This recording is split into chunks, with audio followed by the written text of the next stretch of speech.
Everyone, welcome to my channel all about biology and this is Jyoti Verma. आज हम लोग बात करने वाले हैं ट्रिप्टोफैन ओपेरॉन की। ट्रिप्टोफैन ओपेरॉन को हम लोग ट्रिप ओपेरॉन भी कहते हैं और इस ओपेरॉन में बेसिकली होता क्या है, ट्रिप्टोफैन जो कि एक एसेंशियल अमीनो एसिड है उसकी सिंथेसिस होती है इस ओपेरॉन के थ्रू। इसके अलावा ट्रिप्टोफैन ओपेरॉन एक निगेटिवली रेगुलेटेड और रिप्रेसिबल सिस्टम का एग्जाम्पल है। निगेटिव रेगुलेशन यहाँ पे किस वजह से हो रहा है, क्योंकि यहाँ पर एक रिप्रेसर मोलिक्यूल प्रेजेंट है और वो जो रिप्रेसर मोलिक्यूल या जो रिप्रेसर प्रोटीन है वो जैसे ही एक्टिव फॉर्म में आता है वो ट्रांसक्रिप्शन की प्रोसेस को इनहिबिट कर देता है। इस वजह से यहाँ पर निगेटिव रेगुलेशन हो रहा है, क्योंकि एक रिप्रेसर प्रोटीन की वजह से ट्रांसक्रिप्शन की प्रोसेस रुक गई है। दूसरी बात यहाँ पर ये है कि ये रिप्रेसेबल ओपेरॉन है। ये रिप्रेसेबल ओपेरॉन इसलिए है क्योंकि यहाँ पर जो ट्रांसक्रिप्शन की प्रोसेस रुक रही है वो इस वजह से भी रुक रही है क्योंकि यहाँ पर एक तरीके का इफेक्टर मोलिक्यूल प्रेजेंट है जो कि एक को रिप्रेसर है। और को रिप्रेसर ट्रिप्टोफैन ओपेरॉन के केस में कौन सा है? खुद ट्रिप्टोफैन ही को रिप्रेसर है इस केस में। इसलिए जब को रिप्रेसर यानी कि ट्रिप्टोफैन और रिप्रेसर प्रोटीन दोनों साथ में कंबाइन हो जाते हैं तो जो रिप्रेसर प्रोटीन है वो एक्टिव फॉर्म में आ जाता है और वो जब ऑपरेटर साइट पे जाके बाइंड करता है तो ट्रांसक्रिप्शन की प्रोसेस स्टॉप हो जाती है। इस तरीके से ट्रिप्टोफैन ओपेरॉन एक तरीके का नेगेटिवली कंट्रोल्ड रिप्रेसेबल सिस्टम का एग्जाम्पल है।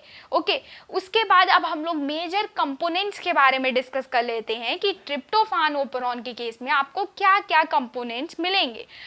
ट्रिप्टोफैन ओपेरॉन के केस में 5 स्ट्रक्चरल जीन्स प्रेजेंट होती हैं। एक लीडर रीजन प्रेजेंट होता है जिसके स्ट्रक्चर के बारे में अभी हम लोग डिटेल में डिस्कस करेंगे। प्रमोटर प्रेजेंट होता है, वो साइट होती है प्रमोटर जिस पे कि आरएनए पॉलीमरेज आके बाइंड करता है और ट्रांसक्रिप्शन की प्रोसेस को स्टार्ट करता है। ऑपरेटर वो साइट है जहां पर एक्टिव रिप्रेसर प्रोटीन आके बाइंड करता है और जिसकी वजह से ट्रांसक्रिप्शन की प्रोसेस रुक जाती है स्ट्रक्चरल जीन्स की। इसके अलावा यहाँ पर रेगुलेटरी जीन प्रेजेंट है। रेगुलेटरी जीन यहाँ पर ट्रिप आर है जिससे एक तरीके का रिप्रेसर प्रोटीन बनेगा बट वो इनएक्टिव फॉर्म में होगा। उसको एक्टिवेट करने के लिए एक को रिप्रेसर की जरूरत होगी जो कि यहाँ पर ट्रिप्टोफैन होगा। अभी हम लोग इसको डिटेल में डिस्कस करने वाले हैं कि कैसे क्या क्या चीजें यहाँ पर हो रही हैं। अब हम लोग डिस्कस करने वाले हैं ट्रिप्टोफैन ओपेरॉन के बारे में डिटेल में। ट्रिप्टोफैन ओपेरॉन में 5 स्ट्रक्चरल जीन्स प्रेजेंट होती है जिनको लेबल किया जाता है ट्रिप ई, ट्रिप डी, ट्रिप सी, ट्रिप बी और ट्रिप ए के नाम से। जैसा कि आप यहाँ पर देख रहे हैं ये 5 स्ट्रक्चरल जीन्स हैं ट्रिप्टोफैन ओपेरॉन में। इसके बाद इन स्ट्रक्चरल जीन्स के नेक्स्ट में एक रीजन प्रेजेंट है जिसे हम लोग ट्रिप एल कहते हैं। ट्रिप एल में 2 पार्ट प्रेजेंट होते हैं। एक होता है लीडर रीजन, ये जो पूरा है ये लीडर रीजन है और इसके अलावा एटीन्यूएटर साइट भी यहाँ पर प्रेजेंट होती है। ट्रिप एल में एक लीडर रीजन प्रेजेंट होता है और एक एटीन्यूएटर साइट प्रेजेंट होती है। इसके बाद ट्रिप एल के नेक्स्ट एक रीजन प्रेजेंट होता है जो कि है प्रमोटर और ऑपरेटर। ट्रिप्टोफैन ओपेरॉन के केस में जो ऑपरेटर साइट होती है वो प्रमोटर के अंदर ही होती है, जैसा कि आप यहाँ पर डायग्राम में देख सकते हैं। इसके बाद यहाँ पर आपको ये इस तरह की लाइंस दिख रही हैं, इसका मतलब ब्रेक है, यानी कि ये जो रेगुलेटरी जीन है ट्रिप आर ये इन जीन से बहुत दूरी पर है, लेकिन क्योंकि ये ट्रिप्टोफैन ओपेरॉन में पार्टिसिपेट कर रही है, फंक्शन कर रही है, इसलिए इसको यहाँ पर इस तरीके से शो किया जा रहा है। लेकिन रियलिटी में ये जो ट्रिप आर जीन है ये इन सब जीन्स के पास में नहीं होते, ये काफ़ी दूरी पर लोकेटेड होती है। उसके बाद ये जो ट्रिप आर जीन है ये एक तरीके की रेगुलेटरी जीन है। इसका जब ट्रांसक्रिप्शन और ट्रांसलेशन होगा तो इससे एक तरीके का रिप्रेसर प्रोटीन बनेगा जिसे हम लोग ट्रिप्टोफैन रिप्रेसर भी कहते हैं और उसे एपो रिप्रेसर भी कहा जाता है क्योंकि ये एक तरीके का इनएक्टिव रिप्रेसर होता है, यानी कि ये ऑपरेटर साइट पर जाकर बाइंड नहीं कर सकता।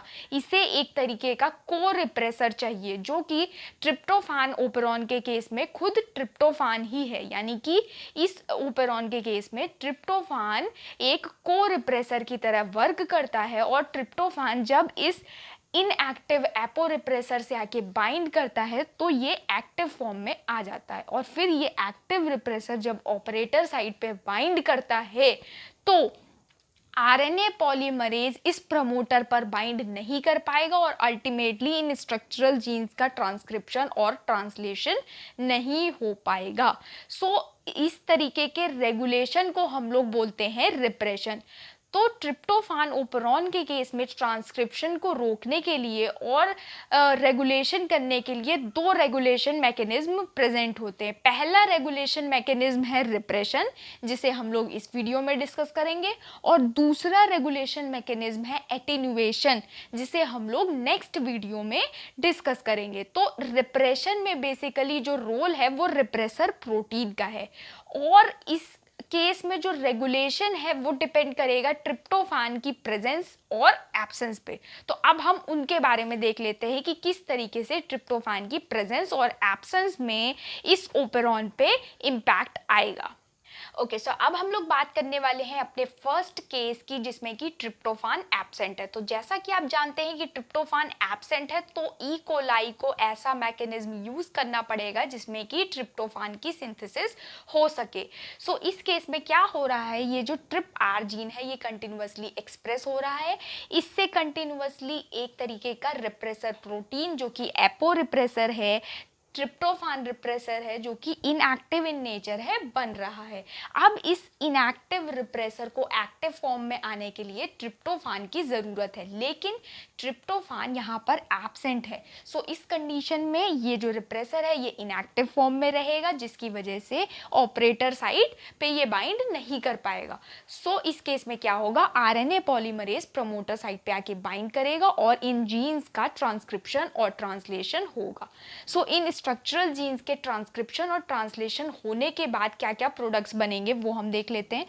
ट्रिप ई से एंथ्रानिलेट सिंथेज 1 बनेगा, ट्रिप डी से एंथ्रानिलेट सिंथेज 2 बनेगा, ट्रिप सी से एंथ्रानिलेट आइसोमरेज बनेगा, ट्रिप बी से ट्रिप्टोफान सिंथेज बीटा बनेगा, और ट्रिप ए से ट्रिप्टोफान सिंथेज अल्फा बनेगा। तो ये जो 5 एंजाइम्स हैं इनका यूज ट्रिप्टोफान की सिंथेसिस में डिफरेंट स्टेप्स पे होता है।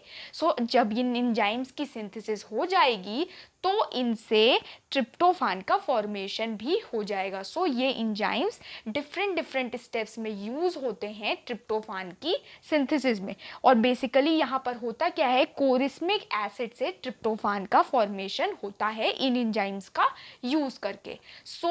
ऐसी कंडीशन जिसमें कि ट्रिप्टोफान एब्सेंट है, उस केस में स्ट्रक्चरल जीन्स का ट्रांसक्रिप्शन और ट्रांसलेशन होगा, जिनसे कि एंजाइम्स बनेंगे और उन एंजाइम्स की वजह से ही ट्रिप्टोफान का फॉर्मेशन होगा, जबकि यहाँ पर जो रिप्रेसर है वो इनएक्टिव कंडीशन में प्रेजेंट होगा। ओके, अब हम लोग बात करने वाले हैं ऐसी सिचुएशन की जिसमें कि ट्रिप्टोफान प्रेजेंट है। जैसा कि आपको पता है कि ये जो ट्रिप आर जीन है इसका कंटिन्यूअसली ट्रांसक्रिप्शन और ट्रांसलेशन होता रहता है। तो यहाँ पर एपो रिप्रेसर जो कि इनएक्टिव कंडीशन में है वो यहाँ पर बन रहा है। अब इस केस में होता क्या है, इस एपो रिप्रेसर को एक को रिप्रेसर की ज़रूरत होती है जो कि ट्रिप्टोफान है। ट्रिप्टोफान ओपेरॉन के केस में ट्रिप्टोफान ही को रिप्रेसर की तरह वर्क करता है। यहाँ पर ट्रिप्टोफान प्रेजेंट है तो ये ट्रिप्टोफान इस इनएक्टिव एपो रिप्रेसर से बाइंड करता है, और जैसे ही ये ट्रिप्टोफान इस इनएक्टिव एपो रिप्रेसर से बाइंड करता है, यहाँ पर रिप्रेसर के स्ट्रक्चर में कन्फॉर्मेशनल चेंज आ जाता है, जिसकी वजह से रिप्रेसर एक्टिव फॉर्म में आ जाता है। अब ये एक्टिव रिप्रेसर को रिप्रेसर कॉम्प्लेक्स जाकर ऑपरेटर साइट पर बाइंड कर जाता है, जिसकी वजह से आरएनए पॉलीमरेज इस प्रमोटर साइट पर बाइंड नहीं कर पाएगा। जब आरएनए पॉलीमरेज इस प्रमोटर साइट पर बाइंड नहीं कर पाएगा तो इन स्ट्रक्चरल जीन्स का ट्रांसक्रिप्शन नहीं हो पाएगा। जब ट्रांसक्रिप्शन नहीं होगा तो ट्रांसलेशन भी नहीं होगा, जिसकी वजह से ये सब एंजाइम्स जो कि बनने थे वो नहीं बन पाएंगे और अल्टीमेटली ट्रिप्टोफान की सिंथेसिस रुक जाएगी, ट्रिप्टोफान की सिंथेसिस नहीं होगी, क्योंकि ई कोलाई के पास ट्रिप्टोफान मौजूद है तो इसलिए उसके सेल में इस तरीके का मैकेनिज्म है कि वो ट्रिप्टोफान की सिंथेसिस को रोक देता है, इस तरीके का मैकेनिज्म यूज़ करके। इस तरीके के मैकेनिज्म को हम लोग रिप्रेशन कहते हैं, क्योंकि यहाँ पर एक एक्टिव रिप्रेशन प्रोटीन की वजह से ट्रांसक्रिप्शन और ट्रांसलेशन रुक रहा है, इसलिए इसे हम लोग रिप्रेशन कहते हैं। ओके, नेक्स्ट वीडियो में हम लोग एटेन्युएशन के बारे में डिटेल में डिस्कस करेंगे। अगर आपको वीडियो पसंद आया तो चैनल को सब्सक्राइब करिए, लाइक करिए, शेयर करिए। Thank you so much.